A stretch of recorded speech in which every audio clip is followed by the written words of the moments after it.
এ দোস্ত এটা কি করিস তুই? আরে দোস্ত আমি দাঁড়িয়ে আছি এই পরিবেশ দেখেছি দোস্ত। আরে শুনছিস, খবর শুনছিস? কি দোস্ত? এই যে রাজা মারা গেছে না, হ্যাঁ, শুনছি এই রাজা না। বাড়িতে আজকে ফতেয়া হে। তাই সেই বিশাল বলে ফতেয়া। চল চল কি? চল চল চল চল চল ভাই, চল দোস্ত চল। তুই শুনছিস কি রাজা দোস্ত? বলে নাকি 120টা গরু, হ্যাঁ আবার হলে যে ছাগল 400টা দিয়ে বলে ফতেয়া করিচ্ছে। এই আমরা পামো হ্যাঁ মানুষজন তো বেশি নাই, তুই আর কত তুই মিলে? আর গোটা 10 ঠিক তো? এই মিলে যাবো, বুঝছিস? তারপর যা ঘুরে আসা লাগবে না তো? না, না, না খাই চলে আসবো তাহলে কিন্তু ভালো পাগলা, লাগবে। উঠে তো মনে কর সেই একবার হ্যাঁ। অবস্থা, বুঝিস নি? হ্যাঁ মনে কর উঠি যায় দুজনে বেদাম সে খামো, হুম। সবকিছুই তো ফ্রি, বুঝিস ঠিক নি? তো, বুঝিস কিন্তু। বুঝিস নি?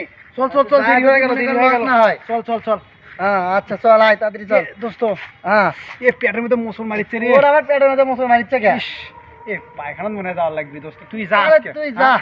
মুই যাও দোস্ত, তুই থাক। হ্যাঁ তুই যা, হ্যাঁ? আচ্ছা রে তাহলে যা, মুই গেনু, হ্যাঁ? আচ্ছা আচ্ছা তুই যা।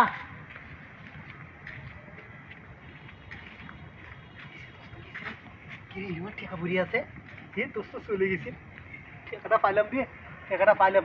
হ্যাঁ এ 20 টাকা রে, কি কথা? আর দোস্ত হ্যাঁ তুই বলে পায়খানার যাস, তুই এই জায়গায় কে এই 20 টাকা লোক সামলাবার পারলি না? এ দোস্ত সে কথা তাই তুই বল দোস্ত কি আর করু দোস্ত, হ্যাঁ? না